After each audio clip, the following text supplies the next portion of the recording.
ദൈവനാമം മഹത്വപ്പെടുമാറാകട്ടെ. നിങ്ങൾ ശ്രവിക്കുന്നത് Jesus voice message. എല്ലാ ശ്രോതാക്കൾക്കും ദൈവനാമത്തിൽ നന്ദി അറിയിക്കുന്നു. ഒരു വചനം വായിച്ച് അല്പസമയം പ്രാർത്ഥനയോടെ ദൈവവചനത്തിൻ്റെ മുന്നിലായിരിക്കാം. അതിനായി തിരഞ്ഞെടുത്ത തിരുവചന വേദവാക്യം സദൃശവാക്യങ്ങൾ 18-ാം അധ്യായം 10-ാം വാക്യം. യഹോവയുടെ നാമം ബലമുള്ള ഗോപുരം, നീതിമാൻ അതിലേക്ക് ഓടിച്ചെന്ന് അഭയം പ്രാപിക്കുന്നു.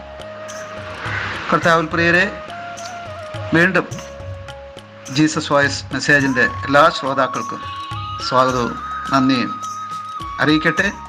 നാം വായിച്ചു കേട്ട സദൃശവാക്യങ്ങൾ 18-10 ഒരു അഭയസ്ഥാനത്തെ കുറിച്ചാണ് എഴുതിയിരിക്കുന്നത്. നമുക്ക് പലപ്പോഴും ഇപ്രകാരമുള്ള ഒരു അഭയസ്ഥാനം അത്യാവശ്യമായി വരാറുണ്ട്. ചില ഭീഷണിക്ക് മുന്നിൽ, ചില ശത്രുവിൻ്റെ ക്രിയകൾക്ക് മുന്നിൽ, ചില അപകടങ്ങൾ, ശോധനകൾ, പരീക്ഷകൾ വരുമ്പോൾ ഓടിച്ചെന്ന് അഭയം പ്രാപിക്കുവാൻ ഒരിടം നാം തിരയാറുണ്ട്. എന്നാൽ ഇതാ പരിശുദ്ധാത്മാവ് നമുക്ക് കാട്ടിത്തരുന്ന ഒരു നല്ല ഇടം, അത് ദൈവത്തിൻ്റെ അഥവാ കർത്താവിൻ്റെ യഹോവയുടെ നാമമാണ്. ആ നാമം ബലമുള്ള ഒരു ഗോപുരം എന്നാണ് ഇവിടെ എഴുതിയിരിക്കുന്നത്. ഈ ഗോപുരത്തിൽ ചെന്ന് അഭയം പ്രാപിക്കുന്ന ഒരു വ്യക്തിക്ക് എല്ലാ തിന്മയുടെ ശക്തികളിൽ നിന്നും, നശീകരണ ശക്തികളിൽ നിന്നും, പൈശാചിക ശക്തികളിൽ നിന്നും, ദുരാത്മാക്കളിൽ നിന്നും, അശുദ്ധാത്മാക്കളിൽ നിന്നും വിടുതലുണ്ട്, സ്വാതന്ത്ര്യമുണ്ട് എന്നാണ് വചനം നമ്മെ പഠിപ്പിക്കുന്നത്. അതുകൊണ്ട് തന്നെ ഈ ഭൂമിയിൽ മനുഷ്യരായി ജീവിക്കുന്ന നമുക്കോരോരുത്തർക്കും ഈ അഭയസ്ഥാനം സ്വീകരിക്കേണ്ടത് അത്യാവശ്യമാണ്. ആ ദൈവത്തിൻ്റെ നാമം ഒരു കോട്ടയാണ്. ആ ദൈവത്തിൻ്റെ നാമം ഒരു വലിയ ഗോപുരമാണ്.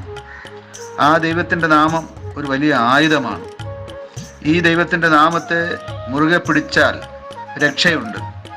ഈ ദൈവത്തിൻ്റെ നാമത്തെ മുറുകെ പിടിച്ചാൽ വിടുതലുണ്ട്, സ്വാതന്ത്ര്യമുണ്ട്. ഈ ദൈവത്തിൻ്റെ നാമത്തിൽ സുരക്ഷിതത്വവും സംരക്ഷണവുമുണ്ട്. ഈ നാമത്തിൽ അഭയം പ്രാപിച്ചവർ ആരും തന്നെ ലജ്ജിച്ചു പോയിട്ടില്ല, അവർ നശിച്ചു പോയിട്ടുമില്ല.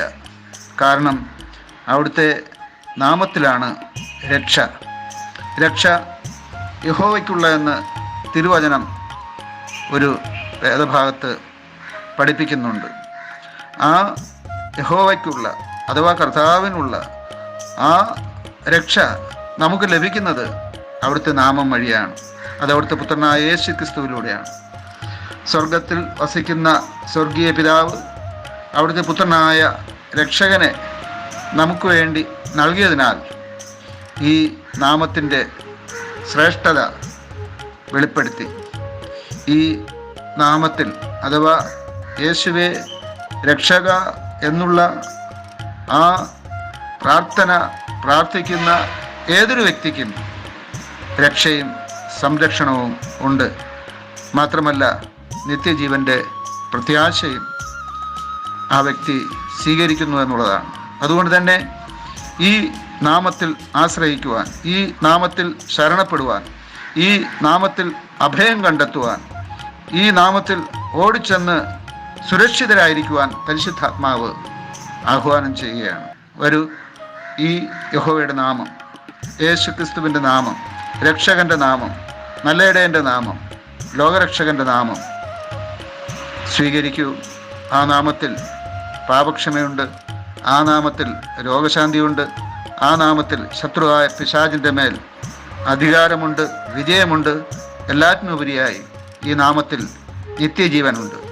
ഈ നാമത്തിലുള്ള ഈ അനുഗ്രഹങ്ങളെല്ലാം പ്രാപിക്കുവാൻ ഇന്ന് വചനം കേട്ട എല്ലാവർക്കും ദൈവത്തിൻ്റെ പരിശുദ്ധാത്മാവ് സഹായം നൽകുമാറാകട്ടെ.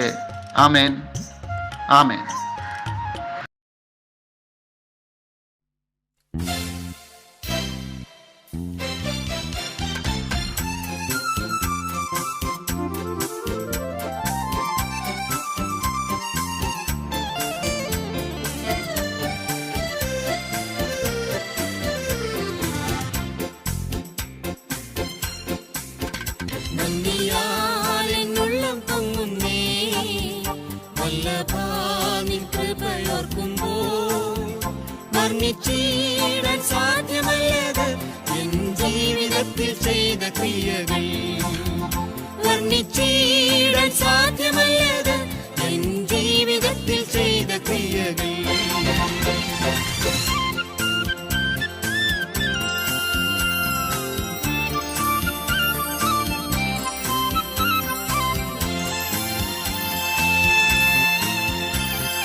ക്രിസ്തുവാകും പാറമേൽ നിർത്തി പുത്തൻ പാട്ടും എന്റെ നാവിൽ തന്നതാ.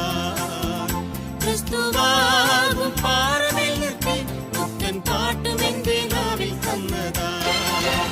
നന്ദിയാലെന്നുള്ളം പൊങ്ങുന്നേ വല്ലഭാനിൻ കൃപയോർക്കുമ്പോൾ.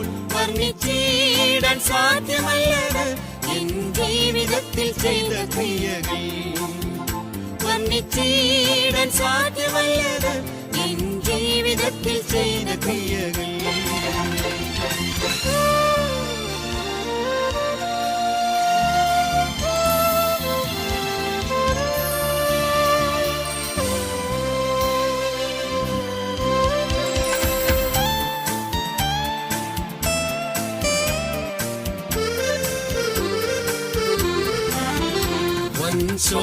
ശോധനാവേളയിൽ ഈ ചൂളയിൻ നടുവിൽ ചാരത്തണഞ്ഞു രക്ഷിച്ച മമകാന്തനെ നിൻ സ്നേഹമോർക്കുമ്പോൾ.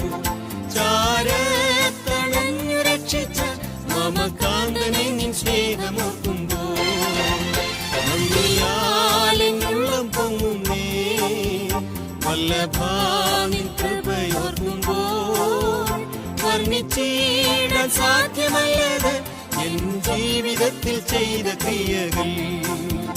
വർണ്ണിച്ചിടാൻ സാധ്യമല്ലത് എൻ ജീവിതത്തിൽ ചെയ്ത ക്രിയകൾ.